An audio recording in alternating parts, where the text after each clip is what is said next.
Hi friends, welcome to തണൽ family YouTube channel. ഇപ്പം ഞാനുള്ളത് തിരുവനന്തപുരത്ത് കാർത്തിക്കിൻ്റെ വീട്ടിലാണ്. അപ്പോൾ ഇന്ന് ഞാനും അമ്മയും അമ്മൂസും കൂടി കോട്ടയത്തോട്ട് പോവുകയാണ്, എൻ്റെ വീട്ടിലോട്ട്. അപ്പോൾ അതിനുവേണ്ടി രാവിലെ തന്നെ ഒരു 9 മണിയൊക്കെ ആയപ്പോൾ ഞങ്ങൾ റെഡിയായി. ഇതാണ് സുന്ദരി അമ്മ, കാർത്തികിൻ്റെ അമ്മ, കാർത്തികിൻ്റെ അനിയനാണിത്, മഹേഷ് പേര്. പിന്നെ അവർ ഞങ്ങളെ യാത്രയാക്കാനായിട്ട് ഇറങ്ങി നിൽക്കുകയാണ്. അപ്പോൾ അച്ഛനാണ് കൊണ്ടുപോകുന്നത്. നല്ല ട്രാഫിക്കൊക്കെ ഉള്ളത് കൊണ്ട് ഞങ്ങൾ കുറച്ച് നേരത്തെ തന്നെ ഇറങ്ങി. അമ്മൂസ് ഫ്രണ്ടിൽ ഇരിപ്പുണ്ട്. രാവിലെ തന്നെ ഒരു മഴ മൂടലൊക്കെ ആയിരുന്നു. പിന്നെ ഇതാണ് തിരുമല ജംഗ്ഷൻ. ഇവിടെ നേരത്തെ റോഡ് ഭയങ്കര കൺജസ്റ്റഡ് ആയിരുന്നു.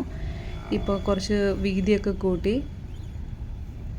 അങ്ങനെ നമ്മളിപ്പോൾ റെയിൽവേ സ്റ്റേഷനിൽ വന്നു. റെയിൽവേ സ്റ്റേഷനിൽ ചെന്നു. പക്ഷേ അവിടെ പ്ലാറ്റ്ഫോം കൺഫേം ആവാത്തതുകൊണ്ട് വെയിറ്റ് ചെയ്യേണ്ടി വന്നു.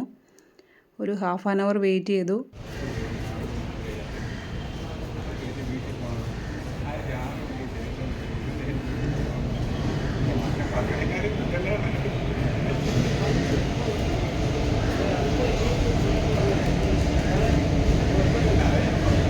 കുറച്ച് രാവിലെ എണീറ്റത് കൊണ്ട് ഉറക്കമൊന്നും ശരിയാകാത്തതുകൊണ്ട് കുറച്ച് മൂഡ് ഔട്ടായിരുന്നു. പിന്നെ ഇപ്പോൾ പ്ലാറ്റ്ഫോം കൺഫേം ആയി, 4ാമത്തെ പ്ലാറ്റ്ഫോമിലാണ്. പിന്നെ പ്ലാറ്റ്ഫോമിലായി വെയിറ്റിങ്. ഒരു 1.5 മണിക്കൂറോളം ലേറ്റായിരുന്നു ട്രെയിന്. ഇപ്പോൾ ട്രെയിൻ വന്ന് നമ്മൾ കയറി, പിന്നെ അച്ഛനങ്ങ് പോയി. ട്രെയിൻ സ്റ്റാർട്ട് ചെയ്ത് കുറച്ച് കഴിഞ്ഞപ്പോൾ തന്നെ അമ്മൂസ് ഉറങ്ങി.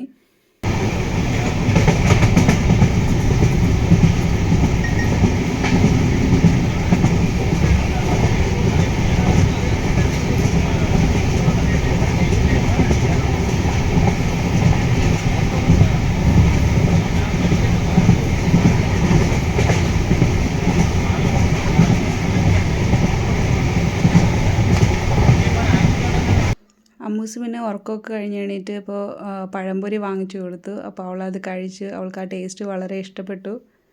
അവളങ്ങനെ കഴിക്കുകയാണ്. അവൾ വെളിയിലോട്ട് നോക്കിയിരുന്ന് പ്രകൃതിയുടെ ഭംഗിയെല്ലാം ആസ്വദിച്ചിരുന്ന് അവൾ പഴംപൊരി കഴിക്കുകയാണ്.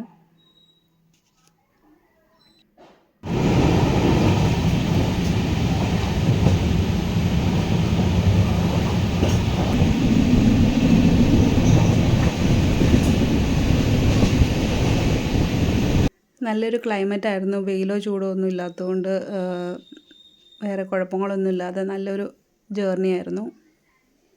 പിന്നെ ട്രെയിൻ അവിടുന്ന് കുറച്ച് ലേറ്റ് ആയതുകൊണ്ട് കുറച്ച് നേരം തിരുവനന്തപുരത്ത് വെയിറ്റ് ചെയ്യേണ്ടി വന്നു. ആ ഒരു ബുദ്ധിമുട്ട് വെച്ച് ബാക്കിയെല്ലാം ഓക്കെ ആയിരുന്നു. ഇപ്പോൾ നമ്മൾ കോട്ടയത്തെത്തി. 3:15 നമ്മൾ കോട്ടയത്തെത്തിയപ്പോൾ. പിന്നെ നമ്മുടെ വീടിൻ്റെ അടുത്തുള്ളൊരു ചേട്ടൻ തന്നെ പിക്കപ്പ് ചെയ്യാനായിട്ട് വന്നു. അങ്ങനെ ഞങ്ങളിപ്പോൾ വീട്ടിലോട്ട് പോവുകയാണ്. ഇതൊരു ചെറിയ വീഡിയോ ആണ്. വീഡിയോ ഇഷ്ടമായ ലൈക്ക് ചെയ്യുക, ഷെയർ ചെയ്യുക, സബ്സ്ക്രൈബ് ചെയ്യുക, കമൻറ്റ് ചെയ്യുക. താങ്ക്